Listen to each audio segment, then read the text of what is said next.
Assalamualaikum teman-teman. Bagaimana kabarnya hari ini? Semoga baik ya.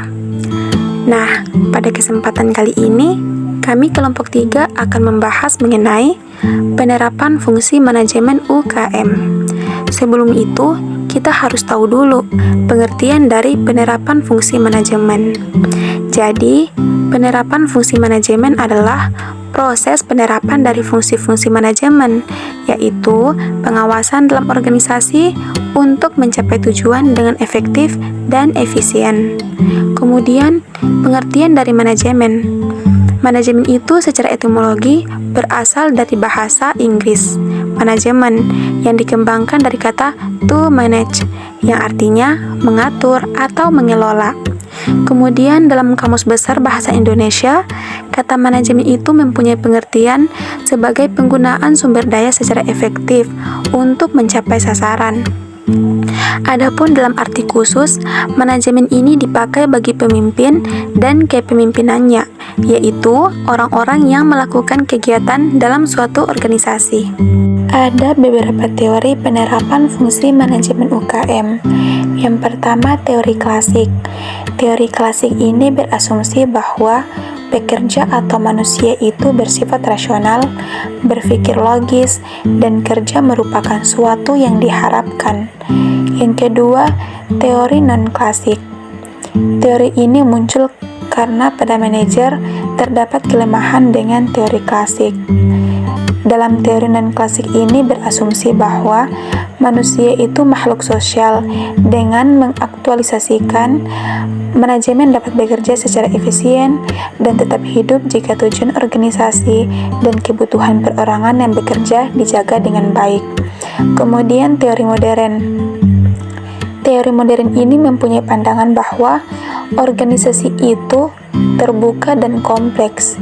Analisis sistem dan manajemen memberi petunjuk dalam mengoperasionalkan pendekatan sistem dan merupakan 3 unsur pokok yang berusaha mengenal esensi keterpaduan berbagai unsur dalam memecahkan masalah yang sifatnya kompleks, termasuk pendidikan. Kemudian masuk pada fungsi manajemen.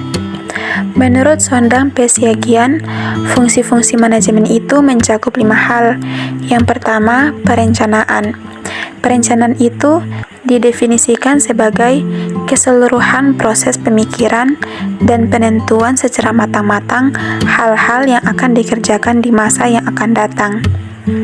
Kemudian, yang kedua yaitu pengorganisasian, yaitu keseluruhan proses pengelompokan orang-orang, alat-alat, tugas-tugas, tanggung jawab, dan wewenang sedemikian rupa, sehingga menciptakan suatu organisasi yang dapat digerakkan sebagai suatu kesatuan dalam rangka pencapaian tujuan yang telah ditentukan.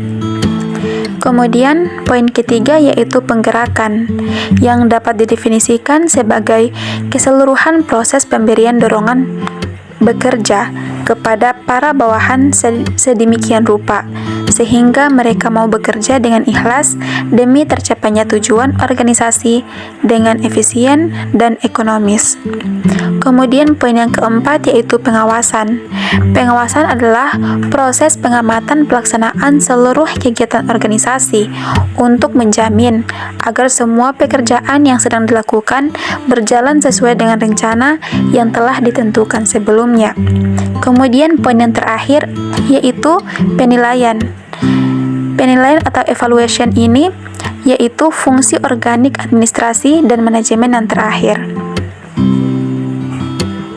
Pembahasan selanjutnya yaitu penerapan fungsi perencanaan dalam UKM. Untuk mengelola perusahaan bisnis, terlebih dahulu merumuskan bagaimana proses perencanaan strategi bisnis perusahaan. Proses perencanaan strategi bisnis perusahaan yaitu mencakup 4 hal. Yang pertama, merumuskan misi bisnis. Yang kedua, menganalisis lingkungan bisnis, terutama pelanggan dan persaingan. Yang ketiga, menetapkan sasaran bisnis. Dan yang keempat, merumuskan strategi bisnis. Selanjutnya, strategi dan model perencanaan UKM. Sebelumnya kita harus tahu dulu apa itu strategi. Nah, strategi ini merupakan program umum untuk mencapai sasaran organisasi dalam rangka melaksanakan misi.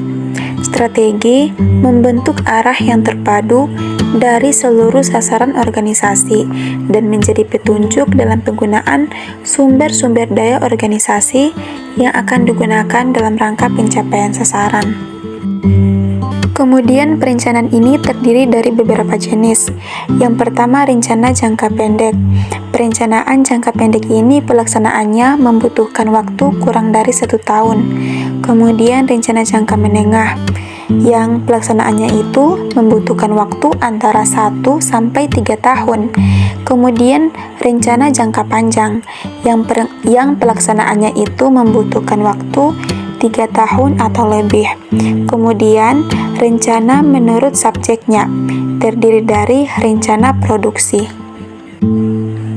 Nah, itulah materi kami pada hari ini.